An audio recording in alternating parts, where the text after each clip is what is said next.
اور مسجد کے گوشے میں وہ رہا کرتی تھی. گویا ان کے پاس ان کو کما کر رزق کی ذرائع کو یوز کرنے کا موقع حاصل نہیں تھا. اللہ تبارک تعالیٰ ان کے لیے رزق کا معاملہ کرتا تھا.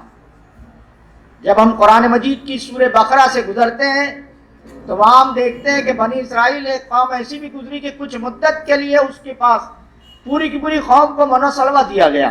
ایک تصویر قرآن سے یہ ملتی ہے. دوسری تصویر قرآن سے یہ ملتی ہے کہ اللہ تعالیٰ یہ کہتا ہے کہ اللہ تعالیٰ جسے چاہتا ہے نفت الرزق دیتا ہے، جسے چاہتا ہے بے پناہ رزق دیتا ہے. یہ دوسری تصویر ہے. اور تیسری تصویر جو ملتی ہے وہ یہ کہ بے پناہ رہے گا. قرآن مجید میں ایک مقام پر یہ بات بھی ہے کہ لیس الانسان الا ما سعی، کہ انسان کو نہیں ملتا مگر جس کی وہ کوشش کرے، جدوجہد کرے.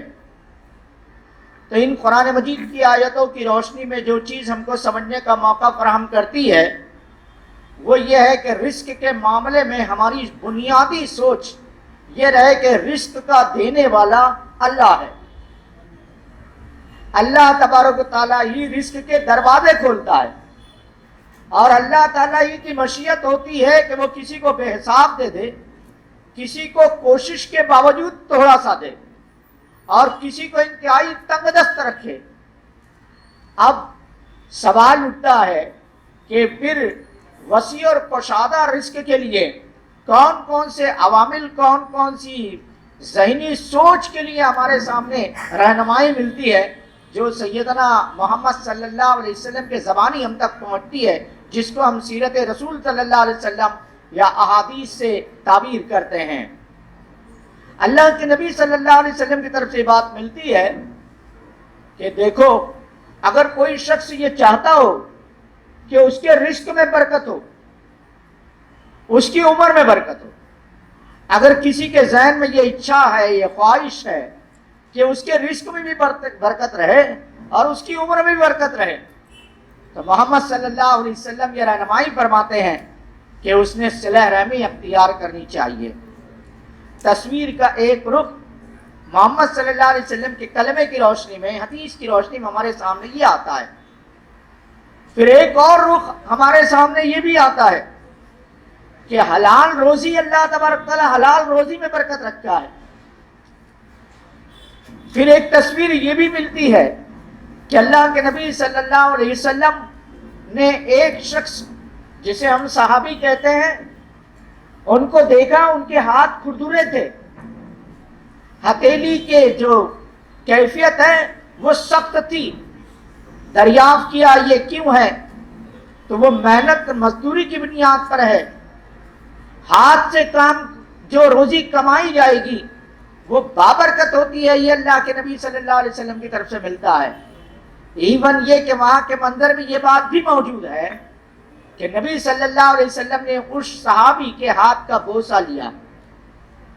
پھر بازار کی ایک تصویر ہم کو ملتی ہے. اس تصویر میں ہم یہ پاتے ہیں کہ نبی صلی اللہ علیہ وسلم چلتے چلتے رک جاتے ہیں، اناج کے ڈھیر کے پاس رکتے ہیں، اپنا ہاتھ اس اناج کے ڈھیر میں ڈالتے ہیں اور نکال کر دیکھتے ہیں تو کچھ نمی سی محسوس ہوتی ہے. اللہ کے نبی صلی اللہ علیہ وسلم کہتے ہیں کہ دھوکہ نہ دیا جائے. تجارت میں دھوکے کے عنصر کو اللہ کے نبی صلی اللہ علیہ وسلم نے خارج کر دیا. اللہ تعالیٰ قرآن مجید میں ایک بات ارشاد فرماتا ہے، ان العہد کان مسئولا، جو عہد کیا جائے وہ پورا کیا جائے. لین دین کے معاملے میں جو تصویر ہمارے سامنے آتی ہے نبی صلی اللہ علیہ وسلم کی سیرت کی روشنی میں، وہ یہ ہے کہ وعدے کو وفا کرنا، جس موقع پر جس بات کو کہا گیا اس کو اوبے کر دینا، اس کو کر کے بتلا دینا.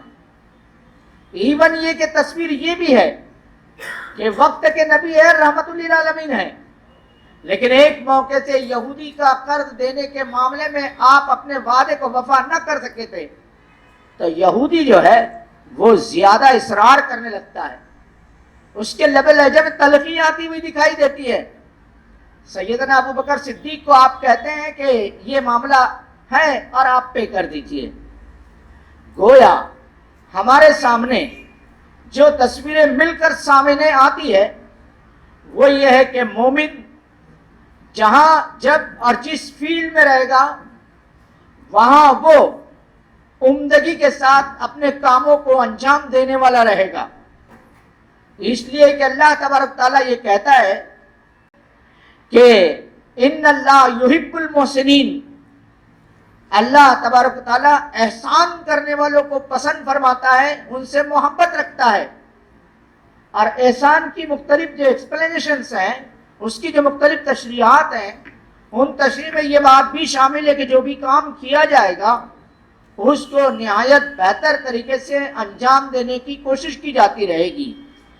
تو گویا اب ہم جو یہاں پر جمع ہیں اور جن چیزوں کو سمجھنا چاہتے ہیں، ہم اللہ تبارک و تعالیٰ سے دعا کرتے ہیں کہ اس معاملے میں اللہ رب العزت ہماری بہترین رہنمائی قرآن کے ذریعے سے، احادیث کے ذریعے سے، اور اب جو مختلف لیکچرز چلیں گے اس میں عصر حاضر کے تقاضوں کو سامنے رکھتے ہوئے جو نکات آتے ہیں اس کا تقابلی مطالعہ کر کے ہمارے سامنے آتا رہے.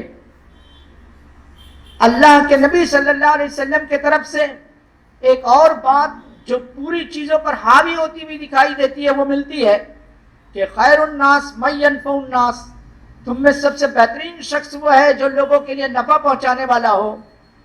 ہماری سب کی سوچ یہ بننی چاہیے کہ جس رزق کے حصول کے لیے ہم اپنی جدوجہد کرنا چاہتے ہیں، ہمارے لیے ذہن میں یہ رہے کہ وفی اموالہم حق للسائل والمحروم، کہ اللہ رزق کے دروازے ہم پر کھول دے، وسیع اور کشادہ رزق دے، اور جو رزق ہم کو میسر آئے گا ہم بنی نوع انسان کی فلاح و بہبود کے لیے اسے صرف کرتے رہیں گے. جتنی سوچ کے اندر بڑا پن ہوگا، اونچائی ہوگی، اللہ تبارک تعالیٰ اپنے رزق کے دروازے اس سے زیادہ اس کے خصوصی فضل سے نازل فرمائے گا. ایک ہوتی ہے انسان کا پلان، ایک ہوتا ہے انسان کی کوشش، لیکن ہمیں جو چیز مانگنی چاہیے اور بار بار ہمہ وقت مانگنی چاہیے وہ ہے اللہ کا فضل. اللہ رب العالمین اپنی خصوصی نعمت اور رحمت کو بنیاد بنا کر ہم پر اپنا فضل نازل فرمائے، اور اس فضل سے ہم جس قسم کی معاشی پسماندگی کی شکار پوری ملت اسلامیہ ہے، ہم اس کو دور کرنے میں اپنا کردار ادا کر سکیں. وآخر دعوانا ان الحمدللہ رب